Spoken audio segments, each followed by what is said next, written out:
தாய் தமிழ் உறவுகள் அனைவருக்கும் சிவாவின் மீண்டும் ஒரு இனிய வணக்கங்கள். இன்னைக்கு வந்து நம்ம எதை பத்தி பார்க்க போறோம் அப்படின்னா, திரு சீமான் அவர்கள் வந்து பாத்தீங்கன்னா நேற்று பிரஸ் மீட்ல ஒரு பெரிய விஷயத்த வந்து போட்டு உடைச்சிருக்காரு. இதை வந்து பொறுக்க முடியாம திமுக உடன்பிறப்புகளும் சரி, சன் டிவி எல்லாம் வந்து சீமான் வந்து பொய் சொல்லிட்டாரு, சீமானுக்கு வந்து அரசியல் தெரியல அப்படிங்கிற மாதிரி எல்லாம் வந்து நிறைய நியூஸை வந்து போட்டு போட்டு போட்டு போட்டு போட்டு திரு உதயநிதி ஸ்டாலின் வந்து துணை முதலமைச்சர் ஆனதை வந்து ரொம்ப எதிர்த்து பேசிட்டாரு இந்த பிரஸ் மீட்ல. அது தெரியாம பண்ணணுங்கிறதுக்காக இந்த மாதிரி ஒரு மடைமாற்று வேலையா வழக்கம் போல செய்யறது தானே. அப்பா இருப்பாரு கருணாநிதி அவர்களுடைய மகன்கிற தாண்டி ஸ்டாலினுக்கு என்ன தகுதி வந்து எதுக்கு துணை முதல்வராக நீங்க? இப்ப உதயநிதிக்கு ஸ்டாலின் ஐயாவுடைய மகன் கருணாநிதியுடைய பேரன், அதை தாண்டி தகுதி என்ன இருக்குது?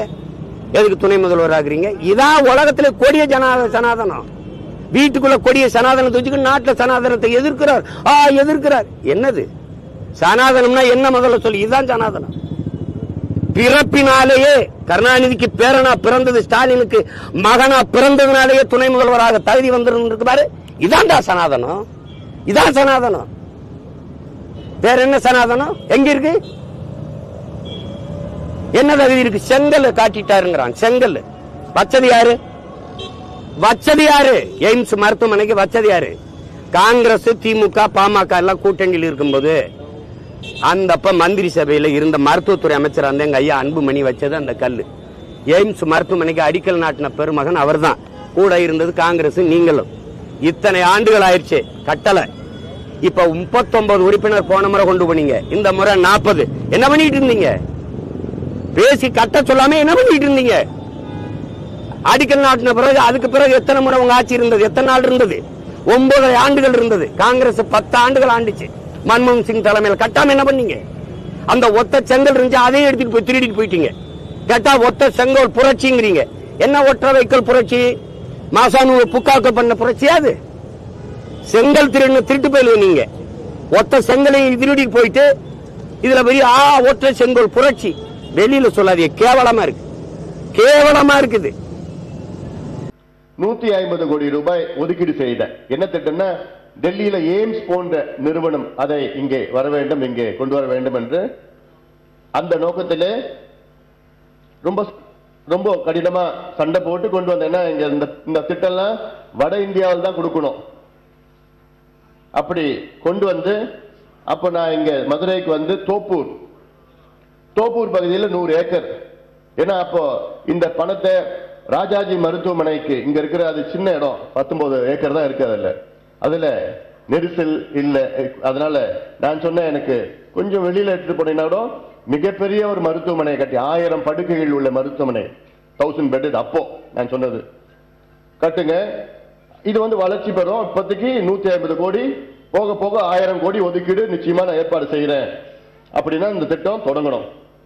அடிக்கல் நாட்டின அப்ப MRK பன்னீர்செல்வம் வந்தாரு, சென்னை மேயர் அந்த அம்மா ஒருத்தவங்க அங்க வந்தாங்க, நிகழ்ச்சியெல்லாம் நடந்தது. அடிக்கல் நாட்டிட்டு அதுக்கப்புறம் ஆட்சி மாற்றம் வந்தது. ஆட்சி மாற்றம் வந்தோடனே அந்த திட்டத்தை கிடப்புல போட்டாங்க. திமுக ஆட்சிக்கு வந்ததுல இருந்து பாத்தீங்க அப்படின்னா ஊடகங்கள் எல்லாமே வாய்ப்புட்டு போட்டுட்டு திமுக நியூஸ் மட்டும் தான் போட்டுக்கிட்டு இருக்காங்க. திமுக எதிர்க்கிறவங்களோட எந்த நியூஸையுமே வந்து பெருசா வந்து காட்டுறது இல்லை. அது எல்லாருக்குமே தெரிஞ்ச விஷயம் தான். அப்படி இருக்கும்பொழுது நேற்று பத்திரிகையாளர் சந்திப்புல வந்து சீமான் அவர்கள் வந்து கடுமையா வந்து திமுக வந்து விமர்சிச்சிருக்காரு. உங்க வீட்லயே தான் வந்து முதலமைச்சர் ஆகிறதுக்கான தகுதி எல்லாருக்கும் இருக்கா? மத்தவங்க இந்த கட்சிக்காக கஷ்டப்பட்டவங்க ஏன் தமிழர்களுக்கு எல்லாம் வாய்ப்பு கொடுக்க மாட்டீங்களாங்கிற மாதிரி எல்லாம் ரொம்ப ஹார்ஷா பேசியிருக்காரு. அதோட சேர்ந்தாப்புல வந்து பாத்தீங்க அப்படின்னா மதுரை எய்ம்ஸ் மருத்துவமனையை வந்து அடிக்கல் நாட்டினது வந்து அன்புமணி ராமதாஸ் தான் அப்படிங்கிற மாதிரி ஒரு விஷயத்த வந்து போட்டு உடைச்சிட்டாரு. இவ்வளவு நாள் வந்து உதயநிதி அவர்கள் என்ன சொல்லிட்டு இருந்தாரு?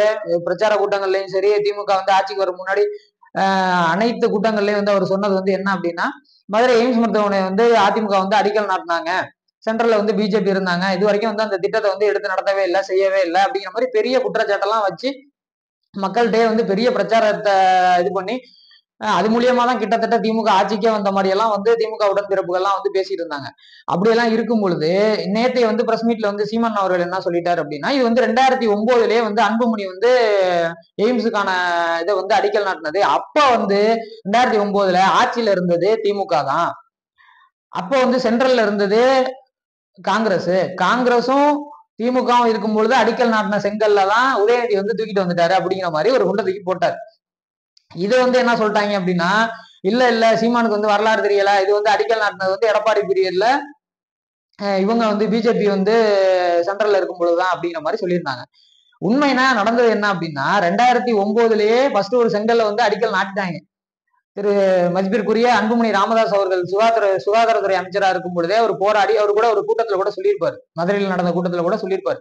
2009லயே வந்து நான் வந்து மதுரைக்கு வந்து ஒரு பெரிய ஹாஸ்பிட்டல் வந்து வரணும் அப்படிங்கிறதுக்காக, இந்த ஹாஸ்பிட்டல்லாம் நார்த்ல மட்டும்தான் போகுது, ஏன் வந்து சவுத்துல உள்ளவங்களுக்கு வரமாட்டேங்குன்னு சொல்லி போராடி இந்த திட்டத்தை கொண்டு வந்து நிறைவேற்றி எம்ஆர்கே பன்னீர்செல்வம் அவர்களும் வந்திருந்தாரு. அப்போதான் வந்து நாங்க வந்து 2009ல வந்து செங்கல்ல வந்து அடிக்கல் நாட்டணும், இதுக்காக முதல் கட்டமா 150 கோடி ரூபாய் வந்து ஒதுக்கணும்னு சொல்லி பேசி அடிக்கலும் நாட்டணும் அப்படிங்கிற மாதிரி 200 ஏக்கர் வந்து நிலம் ஒதுக்கி செஞ்சோம் அப்படிங்கிற மாதிரி வந்து அறிவிச்சிருந்தாரு. நிலம் நாட்டினதும் உண்மைதான், அடிக்கல் நாட்டினதும் உண்மைதான்.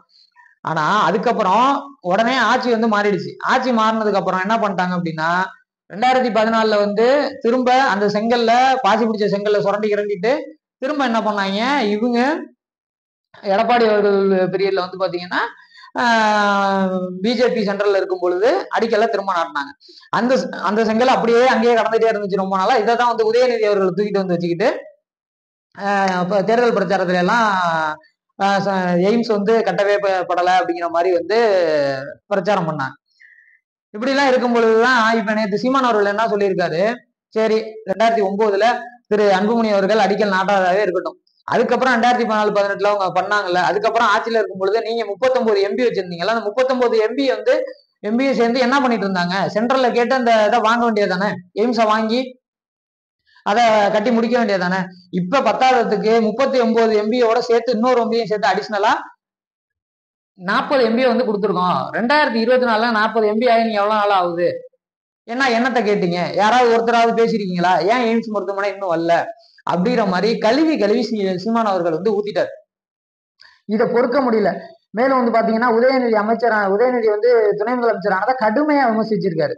ஏன் வந்து தமிழ்நாட்டுல வந்து வேற யாருமே வந்து துணை முதலமைச்சர் ஆகிறதுக்கு தகுதி இல்லையா, தமிழக அமைச்சர்கள் யாருமே வந்து உங்களுக்கு ஏதாவது தெரியலையா, உங்க குடும்பத்துல உள்ளவங்களே தான் வரணுமா, மன்னராட்சியா நடக்குது அப்படின்னு சொல்லி கடுமையா விமர்சிச்சிருந்தாரு.